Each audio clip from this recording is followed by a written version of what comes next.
Hey everybody, what is going on? I hope you guys are all doing well and welcome to another tutorial video. In this video, I'll be explaining to you guys how you can change the color of an object in Photopea, so let's get right into it.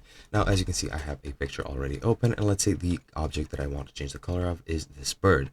What we're going to do to change the color of this bird is select it first, and you can do so by using the lasso select tool, and you can zoom in as much as you would like, and then you can use the lasso select to select as precise as you would like. I'll just try and be as precise as I can. Whoops, that is not good. But you pretty much get the gist. Let me just zoom out a bit.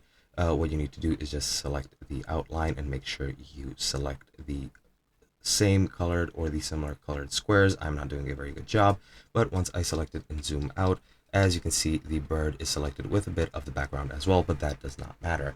Now, what you want to do to change the color is go into edit and go into fill, or you can click shift F5 and that should be good.